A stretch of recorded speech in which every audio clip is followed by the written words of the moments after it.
Hi again. In this video, we're going to dig a little more into mobility and accessibility as concepts that are really important for how we think about transportation planning and think about what might be an optimal transportation system. So to reiterate a little bit from last video, mobility is all about the ease of moving between destinations. So you could conceptualize that in terms of speed. So it might, reduce the cost of moving if you're moving faster. This also has a lot to do with the volume of or the capacity of our infrastructure. So a highway that has lots of capacity will allow lots of people to move at high speed from one place to another, or train with more seats on it. Even a sidewalk that's wider might, in a certain sense, increase mobility because it allows more people to travel at a high rate of speed. If you have a infrastructure that has less capacity, you might have congestion that would decrease speed.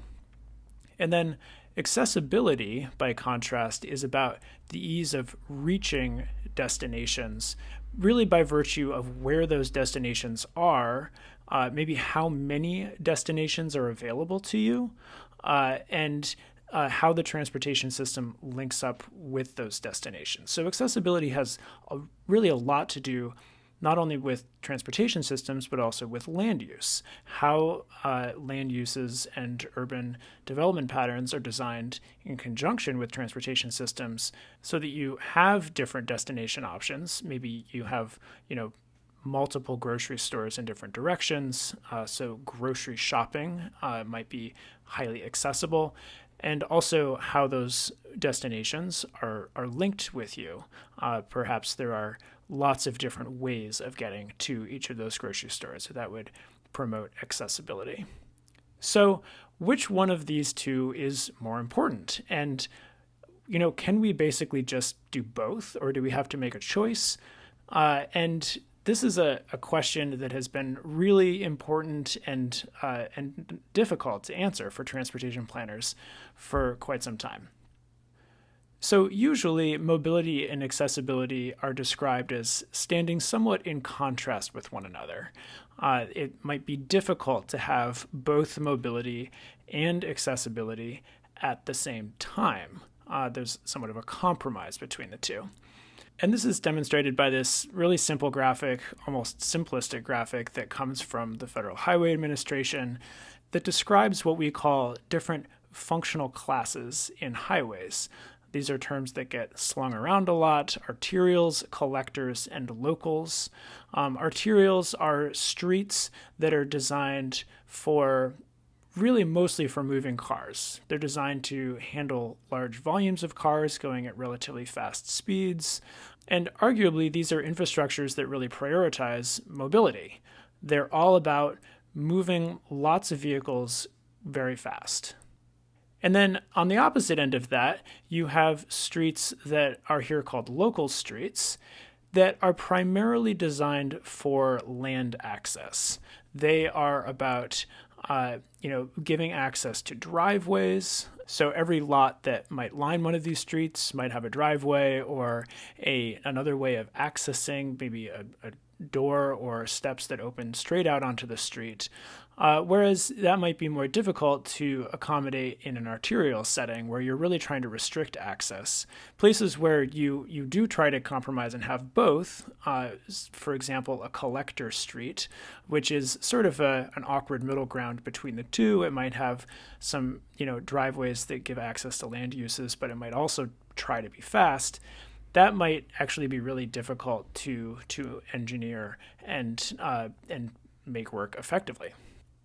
So to give some sort of dichotomous examples to these places that might prioritize mobility versus accessibility, the freeway is basically the sort of epitome within highway design of a mobility-oriented infrastructure.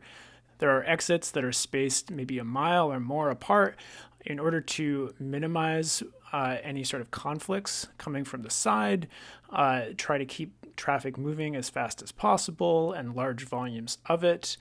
So there's basically a lot of compromise going on here in terms of whether people can access land uses in order to maintain mobility. On the flip side of that, you might imagine a downtown street where if you were driving a car, you certainly wouldn't be able to go very fast, but folks have direct access to all of the land uses on either side. There are doors that are opening directly onto the street. Lots of what we might call permeability between the street and the land uses. There's lots and lots of access here. And then on top of that, there is a lot of choice in terms of the access. There are lots of shops that are within close proximity. So if you need to get to, say, a hairdresser or a grocery store or another type of shop, there's seemingly a high likelihood that you would be able to find one that's pretty close. So what is the possibility of getting the best of both worlds? Is there a way to avoid this compromise between accessibility and mobility and design some sort of infrastructure that essentially does both? This example that I'm putting up here is from a book authored by Elizabeth McDonald, who's in our department, that's all about boulevards.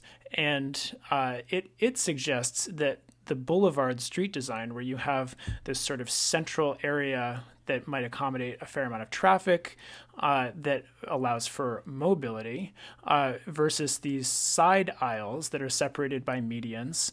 And the side aisles might allow, from a car perspective, more accessibility. And then finally, you get sidewalks, which allow for a lot of permeability to adjacent land uses and slow-moving users like pedestrians that might have additional accessibility. So, you can see how you might try to put some of these different elements together on the same street. Maybe if you had something like a subway that was going underneath the street, that would, it would bring even greater mobility because there's capacity there to move very quickly from one place to another. But nonetheless, it can be really challenging to try to sort of put facilities that prioritize mobility and accessibility in the same space, and then design a suitable interface between them. You end up with places that you might try to move, and those are always points of friction. So one of the things that we'll be thinking about in this class is opportunities to promote accessibility or mobility or both, and how we might even do some of that together, or where it makes sense to prioritize accessibility or mobility. One facet of the mobility and accessibility debate over really the past half century or so is that mobility has often kind of come out on top. There's been a lot of prioritization, particularly within the US context, but increasingly in international contexts, of facilities for mobility, and the interstate highway system is the really obvious example. We've put tremendous effort into allowing cars to go really fast, and in a lot of cases that's really been to the detriment of slower modes such as walking that might provide a lot more accessibility, and associated land uses that might provide more accessibility. I want to argue that part of the reason that we have had an infatuation with mobility has to do with which one is easier to measure. So mobility we can measure with a rate of travel. So that would be a speed that vehicles are traveling. It's really easy to stick instruments out on a highway and measure how fast traffic is going. The amount of travel is also fairly easy to measure. We can see how many vehicles are moving along a highway and use that to gauge the degree of mobility. Accessibility, by contrast, can be pretty complicated to measure effectively. So in essence, accessibility is about the sum of proximities to potential destinations. So in order to get there, you've got to think about what are the potential destinations that I have in my particular context. And then you have to measure proximity between potential origins and destinations. So, where I am now or where I could be and all the different places that I could potentially go. And then you have to add that up.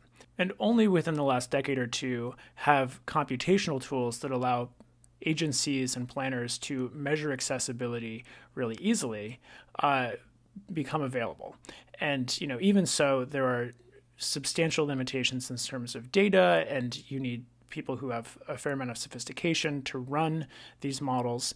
And so while accessibility is a really important concept, it, I think, lags behind mobility in terms of the ease of measuring it and then the ease of planning around it and developing policies that set benchmarks, for example, and then really rely on measures of how much accessibility should be versus it's very easy to say the highway should be traveling at this rate of speed. Planning for accessibility or mobility also has some pretty dramatic implications for land use patterns. So, for example, these diagrams that were made by Michael Southworth, who's a professor emeritus in our department, describe how different planning strategies over the years, and this is particularly within the United States, have resulted in different degrees of accessibility within urban street grids. So around 1900, we have streets that are laid out in a grid, and this is really accessibility oriented. This allows you to take a lot of different routes from one place to another. You have a lot of choice. It allows for fairly direct routes between different places. And then over the decades, as we go through different popular street layouts, you have less and less connectivity between the streets. And this is a more mobility-oriented urban landscape. This is a landscape that's really around cars. It depends on the speed of cars in order to essentially compensate for the lack of permeability or connectivity in the network. So, by around 1980, when you start seeing a lot of residential subdivisions laid out with this style that Southworth kind of humorously calls lollipops on a stick, you have these arterial streets that are connected at large intersections, and then the actual houses are all separated off on these individual dead-end cul-de-sacs. And so this is mobility oriented in the sense that it allows for these really fast arterial conduits along which large volumes of traffic can travel fairly efficiently. But it also depends entirely on those conduits and folks getting in their cars and traveling at fairly high speeds from one place to another, because you actually have to travel really far to get from between most places. If you had a friend who lived here and a friend who lived here, you'd have to get in your car and drive around on this really circuitous route, hopefully at a high speed, in order to get from one place to another. Whereas over on the really accessibility-oriented land use pattern, you could travel a lot more directly. And so you see a prioritization towards either accessibility or mobility actually playing out in the pattern of urban development.